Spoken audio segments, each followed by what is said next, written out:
Gravity Nerds, DIY volume kits specifically designed for your garage woody. Hey guys, Kevin here with Gravity Nerds, and today we're kicking off our Sorta Science series. It's going to be a series of videos where we take a look at some questions involved in DIY volume building and try to generate some data to start answering those questions and provide a little bit more of a scientific background for the DIY volume community. So today's question is a pretty straightforward one. What is the best wood glue to use when assembling volumes?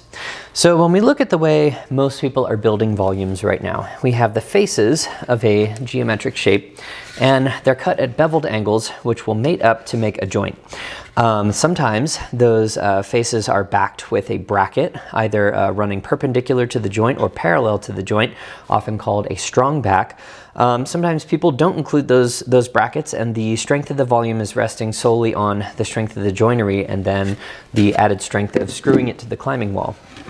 Some of the Gravity Nerds volume kits will include these brackets that have pockets to them. So the bracket physically joins in with a pocket to the faces, and that type of joinery, super duper strong. Really happy with how that looks and the strength results that we can get from it. But if you're not building these volumes and you're more in this realm, either these DIY kits or you're making this stuff yourself, you probably don't have those CNC brackets, so you're relying more on just these mated planes right here coming together to create a good joint. So the question is, what kind of glue should we use to make that connection? Now, a pretty big caveat with these glues is that they are designed to be clamped. If you read the instructions on any of the major wood glues that I've ever seen, they recommend clamping for some period of time. But the thing about this type of joinery is it is really difficult to clamp. We're not talking 90-degree angles here. We are talking 90-degree angles with this shape, so that's a lot of a simpler question. But here, the angles are weird, they're different, they're much more oblique, so clamping these types of things can be very difficult.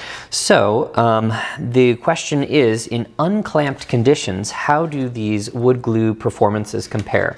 We know that they're both definitely strong enough for the application in a clamped situation, but how do they do in an unclamped situation? And that's what we're going to start chasing down today with a little bit of testing.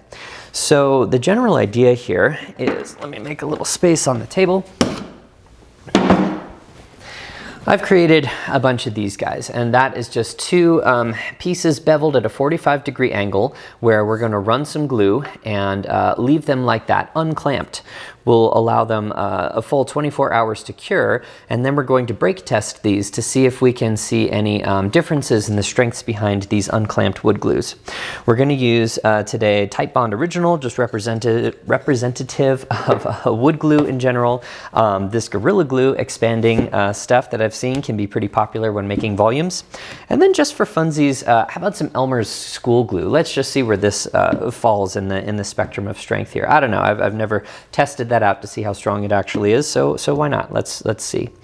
So anyway, I'm going to go ahead and glue these things up, and then we will let them sit overnight, like I said, and then tomorrow we're going to break them and see what we get. So here we go.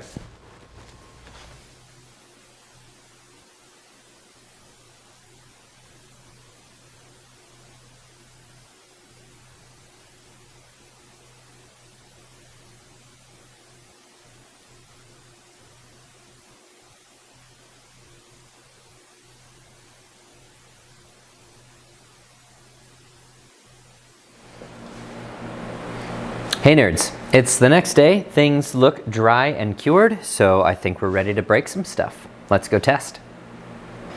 Okay, here we have our testing rig. So here's the joint that we're testing right here, clamped to this piece of pallet rack, and then hanging from here we have a tool bag where I'm just going to start loading in some weight, and after it breaks we'll weigh the bag and see how much weight it held.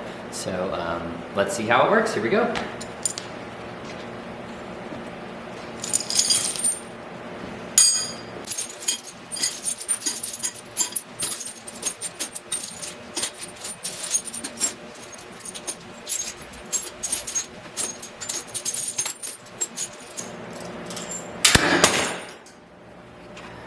Okay, there's our first load on the ground.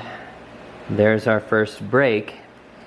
Interesting, you can see how it ripped out some of the grain from the, let's get a focus there, yeah, ripped out some of the pieces of wood, so it's showing you that the bond, in some places, the wood is weaker than the glue. Kind of cool. Anyway, let's weigh this bag right here on the scale and see how much it held. Okay, we've got our first break at 27 pounds and 7 ounces, and that was our wood glue sample number 1.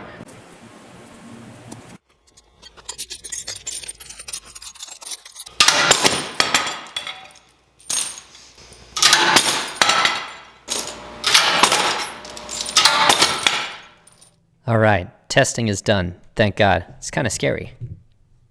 All right, time for some results. One of the parts that I love, which is the data. Call me a nerd. Nerd alert! We're putting the nerd in Gravity Nerds, where we actually generated some numbers to help teach us something about the world. So here we go. We ran 4 trials with our wood glue, 4 trials with Gorilla Glue, 2 trials with the white glue, and the results are pretty consistent. The average holding strength of our wood glue right here, 39 pounds. So we loaded 39 pounds inside that bag before we got a break on average. Now, we're going to cut into our data sheet here, and you're going to see that the data is pretty good. I think it is not perfect, and there are definitely some room for improvements, but the main thing that I'm noticing is there's an outlier in this data. We've got a 60-pound test. So the numbers went 27, 36, 33, 60. So those first 3 pretty consistent, and that last one pretty outside the norm. So that is an interesting thing, and definitely requires a little bit more investigation.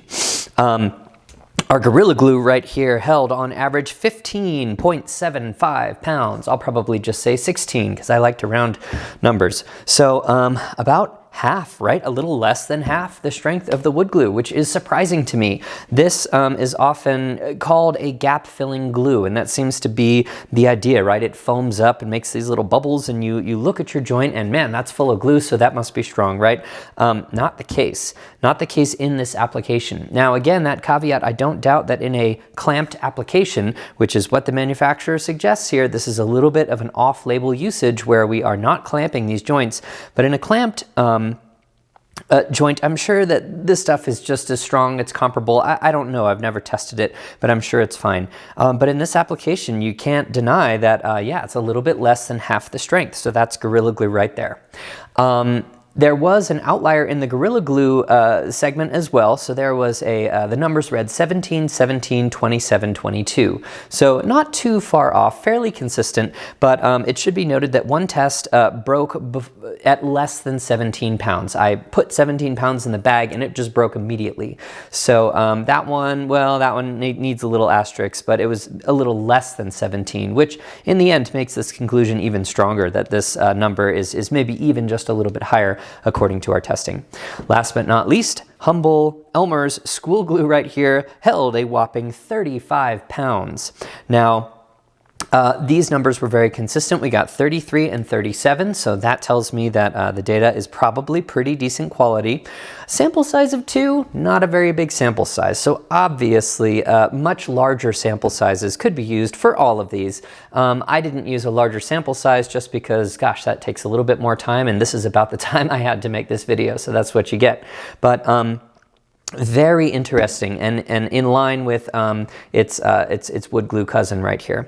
So that is such an interesting conclusion to reach, that if you're assembling a volume, who would have thought that Elmer's school glue, you'd be better off than with Gorilla Glue right here. Go figure.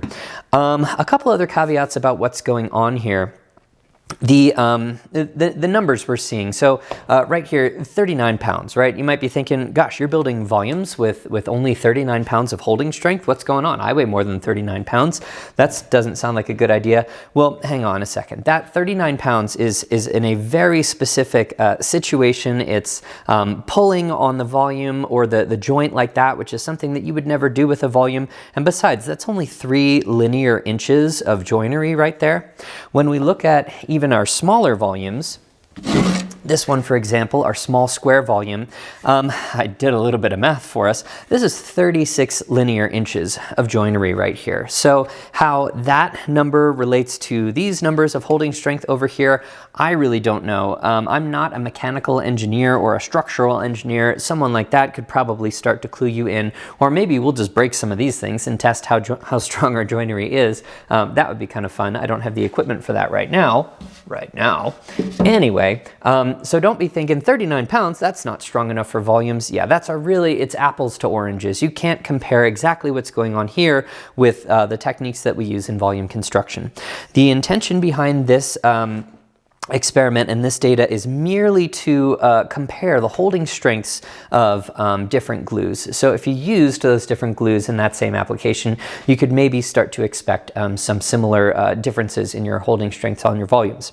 All that being said, to back up one more notch, I have purchased volumes from commercial manufacturers.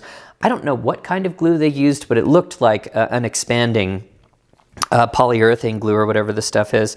It looked like Gorilla Glue on the inside, plenty strong.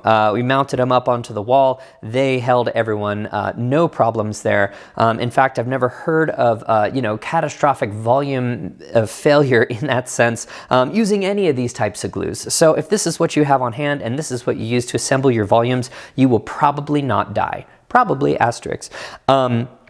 But if you're interested in doing things the best that you can, then I think this would be the clear choice, just regular wood glue. Another interesting direction we could go with all this is looking at looking at joints that are less than ideal.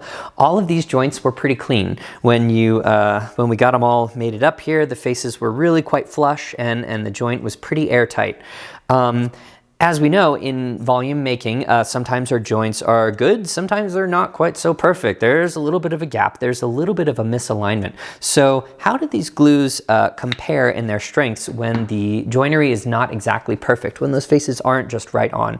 My suspicion would be, and this is what I want to test, that you would see an even more marked difference between the wood glue and the Gorilla Glue here. But who knows? You never know until you run the test. But I think that would be an interesting thing to look at and might be more representative of what we're all looking at when we are assembling these volumes here at home. So anyhow, this was our very first Sorta Science segment. Little disclaimer there, lots of disclaimers today. This is sorta science, right? We are working with small sample sizes here. This took place over one day. So this data is okay. It's not the most ironclad conclusion, but I think it's enough to say that, yeah, if you're making a decision, if you're looking at these two products on the shelf, well, I would go with this one based on what we're observing today in the numbers and looking at the data. So anyhow, I'm Kevin with Gravity Nerds, today putting the nerd in Gravity Nerds, and I hope you enjoyed this video. If you agree, comment below. If you think I screwed something up and you would have totally done it differently, definitely comment below. All of our understandings become stronger under challenge. So if you think that, yeah, some part of this was bunk and you didn't like it, awesome. I would love to hear your opinion. I would love to hear that from you. And together we can work better to make an even better experiment for next time and increase the knowledge of the whole community. So thanks for watching, and I'll see you next time. Visit gravitynerds.com to check out our DIY volume kits and some other cool stuff.